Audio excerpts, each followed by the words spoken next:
J'ai perdu ma formation dans l'eau. La seule chose qui pouvait me retenir dit, si tout s'est écroulé, tu as au moins eu ce que tu voulais dans l'eau. Ma fille, mes parents sont entre la vie et la mort, le mariage. Je me suis dit à la fin, c'est des signes précurseurs. C'était du décès de ma mère, parce que là, c'était le pompon. Ça a couronné. Et quand je vais donc en Afrique, ma mère rechute 2 jours après, avant. Hémoglobine à 7. Donc, 7 de tension, catastrophe. C'est-à-dire insuffisance rénale aiguë. Rien. Petit ventre comme ça, des petits pieds, des messieurs comme ça, là. L'ombre d'elle-même. Mais j'avais espoir que ça va aller. Que j'arrive, je m'en vais.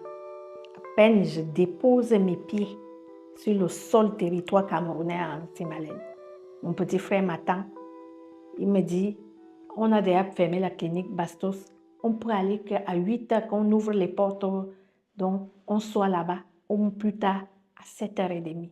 On dit oui. On papote la nuit. Je sais les retrouvailles en famille, de tout et de rien. À peine, il dormait avec moi. On ferme l'œil. Je dis à peine parce que c'était à moitié endormi, à moitié réveillé. Son téléphone retentit. Taran, taran, taran, taran, taran, taran, taran, taran.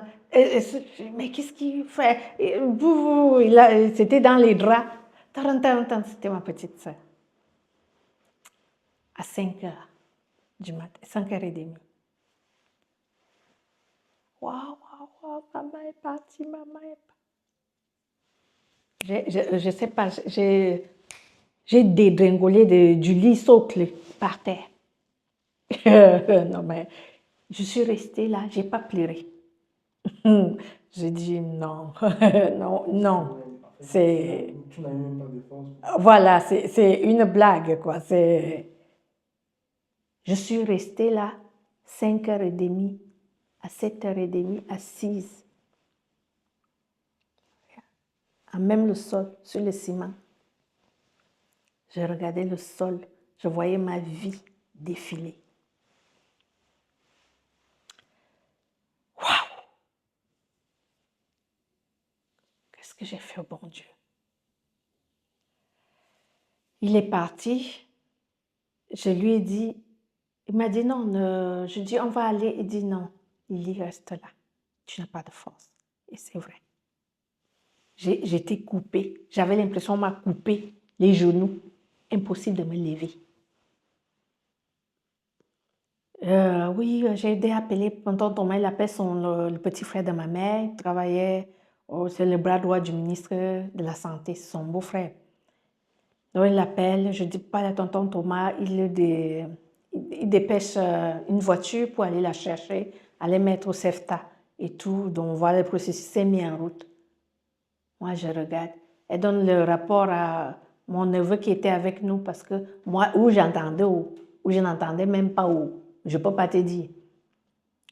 Je reste là vers 8h30, il me dit donc, mais préparons-nous, on va aller. Je marchais là, je pense que j'avais des hallucinations. Parce que j'avais l'impression qu'il y avait des voix dans ma tête. Où je voyais les gens, où je ne les voyais pas, où je marchais. À un moment donné, je sais qu'il me prenait le bras. Parce qu'il a constaté que quand il parlait, je ne réagissais pas. Je n'étais pas là. Il m'a pris le bras parce que même traverser la route, quand il faut traverser, moi je traverse, la voiture ne vient pas. C'est ton problème, prends-moi que je parte avec ma mère, peut-être c'est l'idéal, quoi. Il a commencé à aller avec moi jusqu'à arriver au CEFTA. Et voilà. À peine on arrive, à peine en voyant mon père. La fin. Je voyais la fin du monde. Ma douleur, quand j'ai vu mon père, ma douleur est partie. C'est lui que je regardais comme ça, j'ai dit, qu'est-ce qu'il lui va faire? Est-ce qu'il va me tenir en moi? Quand je l'ai vu, la seule chose que je lui disais, dit, toi aussi, ne me trahis pas. Pitié. Parce que je le voyais, je disais, il ne va pas tenir. J'ai dit, pitié. Est-ce que tu me... La seule chose, il me regardait comme ça. J'ai dit, promets-moi une seule chose, que tu ne vas pas me trahir. Il me regarde comme ça.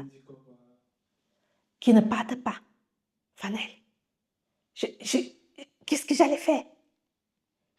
Il partait là. Là, c'était...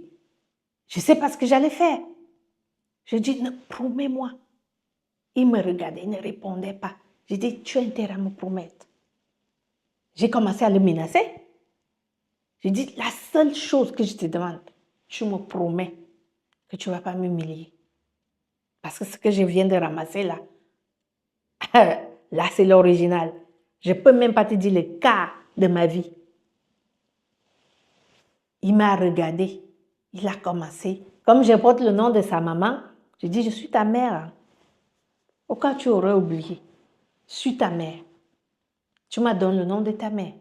Promets-moi et dis-le-moi ici, à Sefta. Les gens nous regardaient comme ça, là, ils disent, non, mais j'avais besoin qu'ils me le disent. Hein.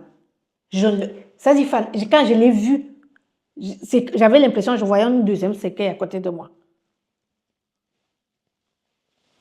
Il ne plairait pas, mais il était comme ça. Il n'était même pas là. Il était dans une autre planète. Il m'a dit,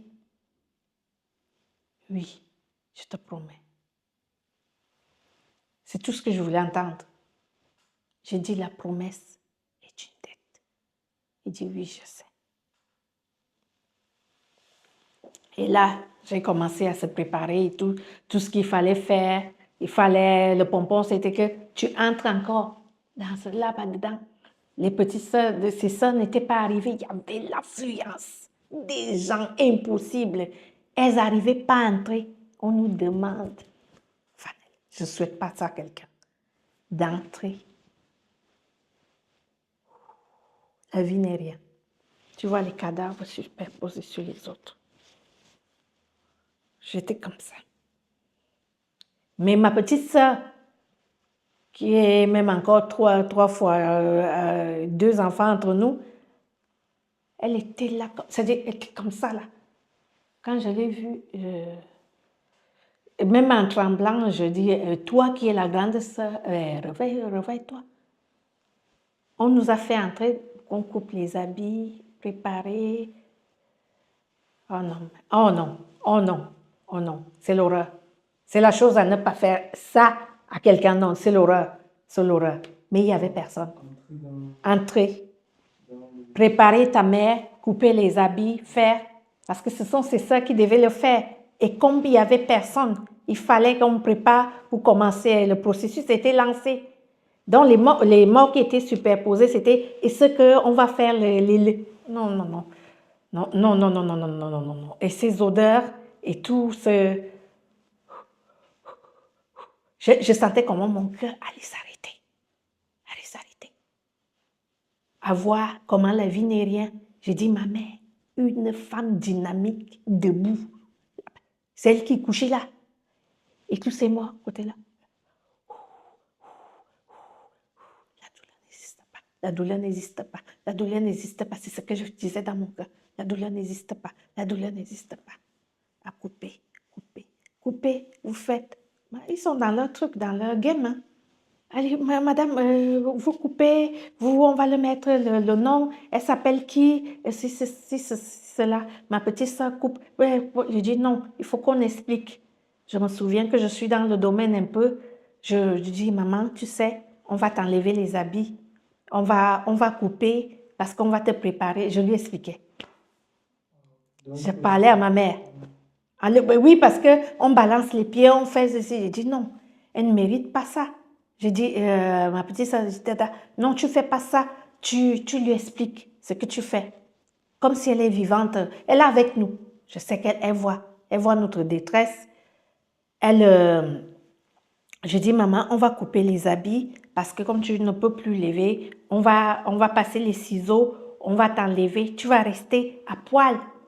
Mais ne t'en fais pas. Donc voilà, c'est ça qu'il faut faire et tout. Les gens, à la fin, comme le monsieur était un peu pressé, l'autre qui était avec lui le regardait. Je pense qu'il lui avait fait signe que non, laisse un peu. C'est dur. Parce qu'il me voyait, j'étais limite en train de tomber dans les pommes. Je ne sais pas ce qui me tenait parce que c'était dur d'être là, expliquer ça à ma mère, de faire ça. Après, tout autour de moi, en voyant comment les gens sont superposés sur les autres. Qu'est-ce que la vie? Elle n'est rien. Elle n'est rien. Elle n'est rien. Oui. J'ai tout perdu. On finit de le faire. Qu'est-ce qu'on fait? En même temps, je voulais rester avec elle. En même temps, j'avais qu'une envie de foutre le camp de là. Ne plus voir ce qui va se passer. Est-ce qu'on va la jeter comme un vulgaire torchon, une bille de bois? Comment on va faire? Dès que j'ai regardé, je lui dis, traitez-la bien, je vous en prie.